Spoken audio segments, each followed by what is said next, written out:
Gente, saúde mental no ambiente de trabalho ganhou um novo capítulo com a recente atualização da Lei 14.831/24. As empresas brasileiras agora têm a obrigação de identificar e gerenciar os riscos psicossociais, abrindo caminho para um ambiente de trabalho mais saudável e produtivo.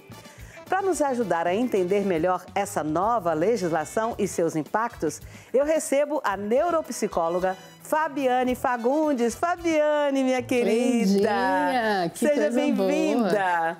Tudo bem, meu amor? Viu? Obrigada pelo convite. Ah, imagina. Boa casa na nossa casa. Ah, Obrigada. que bom. Fabiane é uma velha conhecida, gente. Não é, gente? Lá da difusora, né? Sim, só que era jornalista, agora migrou para psicologia. Estou terminando a transição, né? Primeiro fiz a formação, comecei em 2018, aí formei em 1 ano e meio. E, paralelo à formação da graduação, já estava fazendo uma pós, aí hoje eu atuo mais na área de neuropsicologia, também com crianças, trabalhando na parte organizacional, mas também trabalhando com crianças autistas, as crianças que são atípicas. Parece que você se encontrou também, muito. Né? Tô vendo essa carinha de feliz. Muito. Fabiane, qual que é o principal objetivo dessa Lei 14.831/24 em relação à saúde mental no trabalho? Humanizar o ambiente de trabalho, o ambiente corporativo. O que acontece? Dentro da estrutura de como o ambiente corporativo ele vai se formando, acaba potencializando aí uma desintegração de um ser que é único, que é integral, que é o ser humano. É muito comum assim ouvirem nas empresas falar: eu tenho que deixar, o bom profissional é aquele que deixa os problemas em casa e vem e produz. Porém, deixar os problemas em casa não necessariamente vai tirá-los de mim ou do meu emocional. Então, a lei ela é um avanço que propõe as empresas a terem mais maturidade para humanizar esse ambiente de trabalho. Se a gente contabilizar isso, eu trabalhar 40 horas, eu passo pelo menos 40 horas da minha semana dentro do ambiente de trabalho. Se ali não há uma promoção da saúde mental, como eu vou buscar a saúde mental do lado de fora na minha vida pessoal, se na minha vida profissional eu não consigo equilibrar, né? Então, nós, seres humanos, nós somos integrais. Dá para separar a cabeça do corpo, não dá para separar o sistema simpático do parasimpático, os dois precisam de equilíbrio. E a lei vem hoje propondo esse amadurecimento desse setor. Mas não é tão simples assim do jeito que você está falando. Você está me falando. Deveria, pelo que você está me falando, assim, é uma coisa assim fácil de entender, porém, para ela ser aplicada no nosso país, tem que ser uma coisa muito gradual, muito conversada. Sabe o que eu penso, Cleide? É uma visão mesmo de cultura. O que acontece? Algumas empresas, vamos pegar aqui Unilever, por exemplo, ela já é uma empresa que tem dentro do departamento da direção dela, que eles falam que é o diretor de felicidade, que já vem com esse olhar humanizado de trabalhar ali os colaboradores, a equipe, para que aquele espaço seja um espaço, aquela empresa, as pessoas, sejam pessoas que mantenham a saúde mental, que isso é uma construção. Saúde mental tem que ser construída. E aí, então já existem algumas grandes empresas, é uma tendência, e a lei vem justamente para provocar que todo o segmento, todo o setor comece a amadurecer. Claro que depende ainda de muitos fatores, mas é um primeiro passo, né, nesse processo. Mas para cada lei tem que ter uma punição, tem que ter alguma cláusula como é que fala? Que afrouxa. Nessa lei, o que traz? Assim, ela traz, ela já foi aprovada desde o mês de março, né? Ela já foi sancionada, então e as empresas agora, março desse ano, e as empresas vão ter até maio de 2025 para fazer essa adesão. Não vai ter uma punição para quem não aderir, mas para quem aderir, o governo federal vai oferecer vantagens. Então, é nessa linha não de punir, mas na linha de oferecer vantagens em que o governo pretende ajudar essas empresas nesse processo de amadurecimento quanto a olhar o colaborador como ser integral, com um ambiente mais humanizado. O que a gente percebe muito nas empresas, na maioria das empresas corporativas? Vamos pegar aquelas empresas onde tem aquelas baias que todo mundo trabalha ali, tipo como se fosse robô. Então, o ambiente, até o nome é estranho, né? Falo, call center, aquele ambiente baia, olha, eu trabalho num lugar onde tem baia, que coisa, né? Então, e aí, aquelas pessoas, elas são pessoas, o salário não é o melhor salário, ou seja, o salário não dá nem para manter, assim, o básico de uma sobrevivência, que é o básico da nossa necessidade como ser humano de sobrevivência. O ambiente não é propício, as relações não são estimuladas para que sejam saudáveis.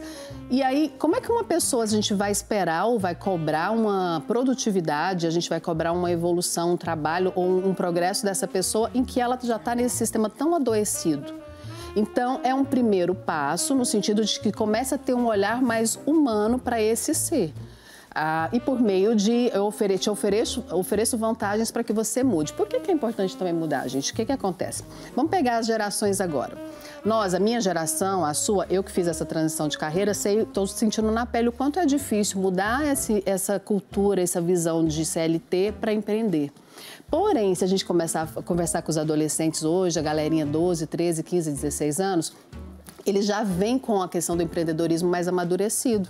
Então, se o setor também não ofertar, não oferecer, não mudar o jeito de olhar, eles daqui a 10, 15, 20 anos não vão ter uma mão de obra que queira ficar ali naquele ambiente. E a gente precisa pensar em outra questão que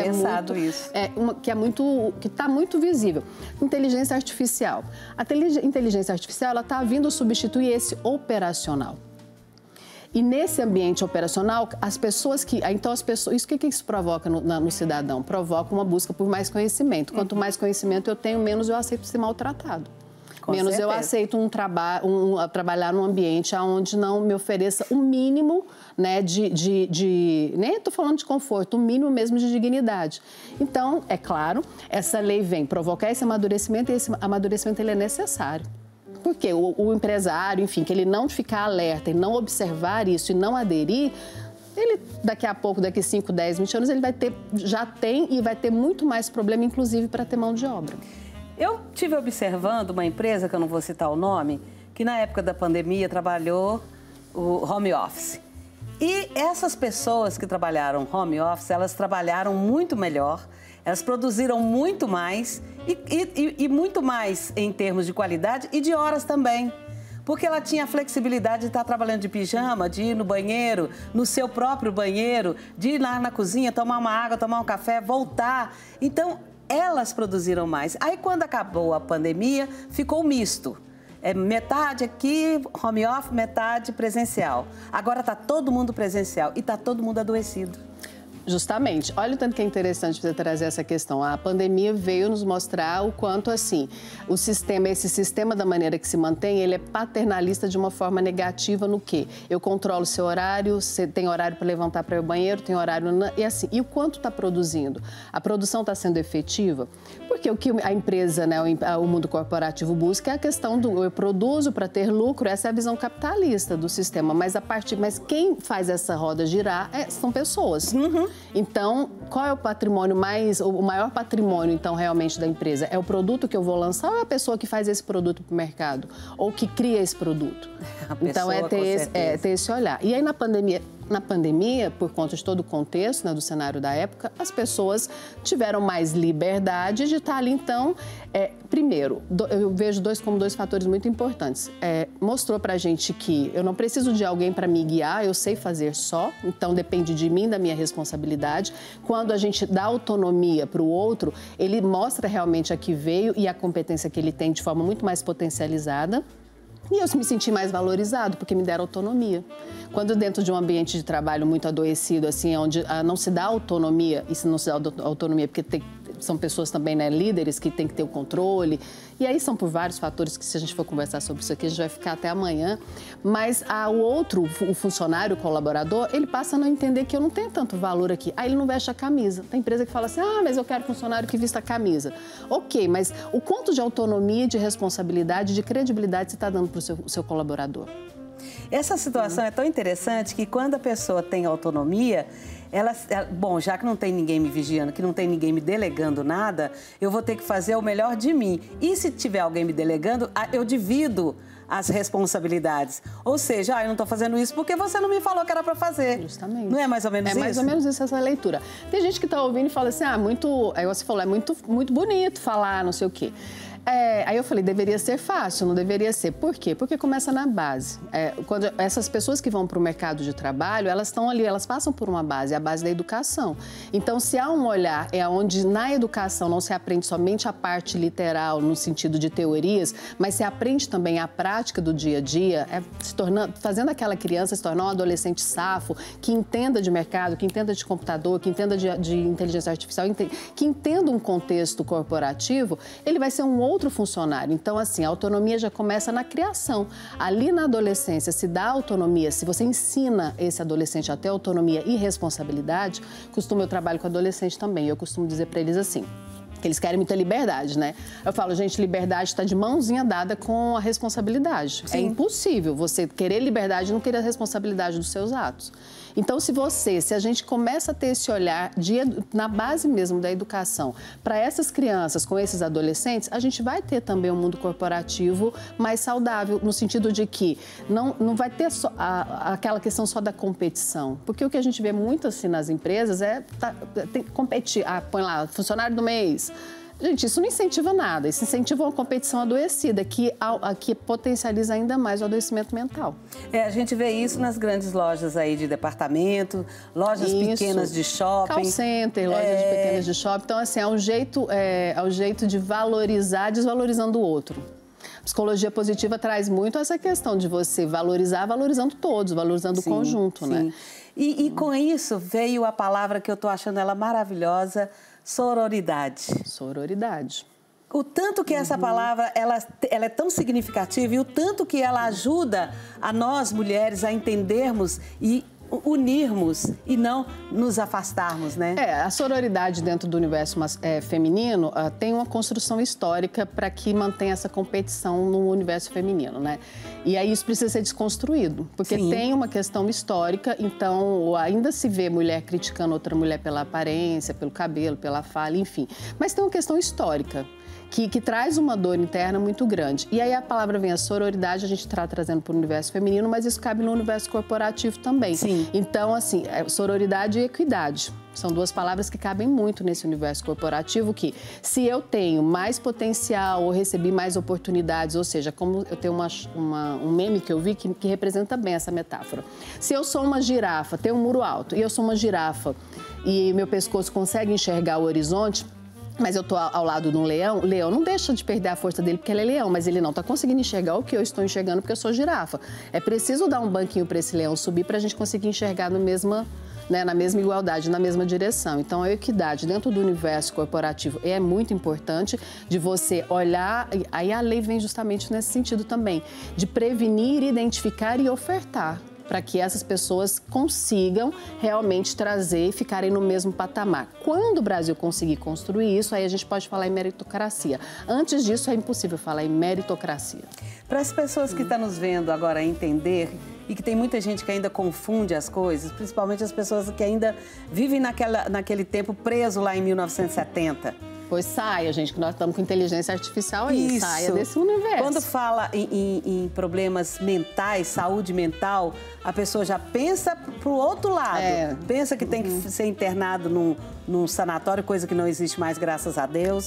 Graças a Deus mesmo. Pensa que ainda tem, eu tenho notícias de ainda nos porões das casas de famílias do Nordeste, existem pessoas ainda presas que não podem vir na família porque tem alguma deficiência. Não é disso que a gente está falando. Não é disso, gente. A gente está falando de... A lei vem, inclusive, um dos pilares dessa lei é justamente incentivar as empresas a promoverem palestras, treinamentos para desmistificar, para tirar a questão saúde mental desse tabu que envolve ela. Existe um tabu. Tem tantas pessoas que estão com ideação suicida e que não chegam e falam não vai nem ao psiquiatra para tentar buscar um recurso para deixar de ter ideação suicida, porque tem medo de perder o emprego, porque tem vergonha. Eu não tô louco, eu ouço ainda isso muito, né? Não vou a psicólogo e não vou a um psiquiatra porque eu não sou doido. E afinal de contas, quem é normal? Eu já falei isso para muita gente aqui no programa. O que é ser normal? Todo mundo tem problema. Nós temos problemas porque nós somos seres humanos e nós somos duais. O que é ser dual? A natureza é dual. Quando eu falo de lua, sol, mar, céu, isso são dualidades. A natureza, ela é dual. E nós somos seres humanos que fazemos parte da natureza. Então, nós somos duais. Nós temos o nosso prazer, a questão do porquê o ser humano ele vive em busca do prazer, mas tem paralelo ao prazer, temos a nossa angústia. Assim como vamos trazer uma coisa que as pessoas distorcem muito hoje nas redes sociais. Ah, feminina e masculina, energia feminina e masculina. Nós, eu, Fabiane, você tem a sua energia masculina e feminina, porque isso não tem nada a ver com gênero. Isso tem a ver com a questão de potencialidade da dualidade. Minha energia masculina é qual? É a energia, nós aqui, a energia do vir, do fazer. Quando eu vou varrer uma casa, eu estou usando a minha energia masculina, que é a energia do movimento, é para fora. O que é a energia feminina? É a minha introspecção, a minha criatividade. Então, quando eu mergulho em mim, no autoconhecimento, na busca da minha criatividade, então assim, eu crio e depois eu executo. Então, nós seres humanos somos duais, assim como a natureza. Trazendo para essa questão da dualidade, a gente precisa entender que a saúde mental, ou seja, a boa gestão emocional faz parte também do nosso dia a dia. E aí, quando eu nego que eu tenho emoções que estão adoecidas, eu estou negando o meu ser, eu estou negando a minha existência. Então, você está me dizendo... adoece. Você está me dizendo também que o homem, ele muda quando é a lua cheia? Muda. Não é só a mulher, não? Muda. Não, muda também. Olha que interessante. Também muda. Eu faço um estudo bem aprofundado em relação a essas mudanças. Aí tem pessoas que falam, mas esse negócio de lua. Eu falei, gente, se a lua ela interfere até no formato das ondas, quando a gente vai para o Nordeste, você tem que ver quanto está a lua para ver se a maré chegou ou não chegou. Sim. Ou seja, se interfere até nisso, por que não interfere na gente? Ué, a gente é filho da natureza? Filho da natureza. As pessoas esquecem disso, né? Que nós somos filhos da natureza. Daí, essa tentativa de negar. Aí tem uma questão também. O capitalismo é muito ligado, né? A parte mais ocidental, ela é muito ligada à questão da competitividade, da questão do produzir, do fazer. E aí, o que eu vejo hoje, chega lá no consultório muito, a pessoa buscando uma integração, que é essa integração do ser, a integração do pensar, do mental. E aí eu falo que eu trabalho com a psicologia que promove a integração física, emocional e mental, porque nós somos essa integração. O ser humano completo. Então, o que é ter saúde mental? Ter saúde mental é eu estar bem com o meu emocional, sabendo gerir e não é controlar. A gente não controla a emoção, porque, assim, a emoção, ela é inerente. O nome ela já diz isso, ela né? existe. E aí, se eu vou controlar, eu vou segurar. E se eu vou segurar, ela vai para algum lugar. Para onde ela vai? Às vezes, ela vai para o corpo. Vai adoecer. Aí vem... herpes, vem alergia, até câncer, é doença psicossomática. É verdade. Então, eu entender e acolher a minha emoção, aprender a lidar e como verbalizar, e aí vem a comunicação de uma forma mais adequada, e entender que o meu racional ele tem que ser amigo do meu emocional, eles não têm que ser inimigos. E não fazer essa divisão. E aí, nessa questão, assim, dentro do ambiente corporativo, é justamente o quê? Incentivar essa desmistificação, ofertar trabalho de prevenção, atendimento. Não é o RH que vai lá e vai fazer o atendimento com a pessoa que tenha assim, uma necessidade, né, muito latente, mas ter uma estrutura onde essa pessoa possa recorrer para ela conseguir mergulhar nas questões dela e se melhorar. Mas aí, Fabi, tem que ter uma pessoa, a empresa, ela tem que preparar uma pessoa para poder gerenciar isso. Para o próprio bem da empresa, porque se ela não fizer isso, ela fica para trás. Fica para trás. Já é tendência, na Europa já é uma prática já, inclusive, comum. Se a gente for estudar o mercado de como está evoluindo, pensando que nós somos passageiros, né, nessa vida, então, daqui a pouco nós seremos substituídos por uma geração que vem com uma outra mentalidade dentro do universo do trabalho. Então, se a empresa grande, aí vamos falar de empresa de marca, né? Porque até os gestores da empresa passam. O Silvio Santos passou, estão as filhas dele fazendo uma mudança ali no SBT.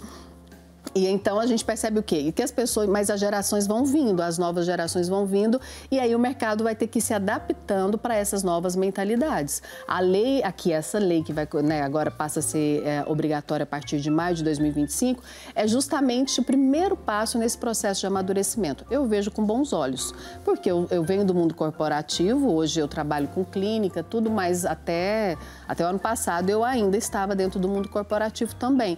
E eu sei o quanto é adoecido. E isso é bom porque é uma política pública. É uma política pública, uma iniciativa pública do governo federal. Eu acho muito interessante essa preocupação, porque isso, o que vai acontecer? fortalece também as finanças, fortalece essa coisa de importação, exportação, a coisa econômica do país. Quando a gente fala em saúde mental, um país que não tem saúde mental, inclusive, ele produz menos e economicamente, por mais que ele tenha potencialidade, o Brasil tem uma grande potencialidade econômica, mas você começa a perceber que é só por conta da saúde mental? Não, mas a saúde mental é um pilar também. Sim, sim. Então, você pode vamos pegar a Finlândia, que é considerado o país mais feliz do mundo. Aí você vê lá, tem estrutura de PIB, o que eles avaliam para ser. Aí, transporte público que funciona, educação que funciona. Então, segurança que funciona, tudo isso influencia na minha possibilidade de ter uma saúde mental mais equilibrada. Porque quando a gente fala em saúde emocional, saúde mental, a gente está falando o quê? Que é biopsicossocial, biológico, meu corpo saudável, o meu psicológico saudável e o social saudável. Você sabe que é uma questão mais profunda para a gente discutir em outra ocasião, mas o assassinato daquele CEO nos Estados Unidos foi uma coisa muito preocupante, que aquilo ali é do mundo corporativo para chegar àquele ponto. É a questão do adoecimento emocional. Aí, o que está por trás daquilo? Competitividade. Então, assim, um ambiente em que não olha, que não humaniza, que não enxerga o colaborador como um ser humano, ele tá despertando nesse ser humano. Lembra que nós somos duais? Uhum. Então, nós temos luz e sombra. E aí acaba que é um ambiente que desperta na gente muito mais sombra do que luz. Então, tá ali inveja, competição, aí a famosa rádio peão. Então, assim, um ambiente que tem muito isso é um ambiente muito permissível, é um ambiente que as pessoas vão adoecendo. Não tem como não adoecer.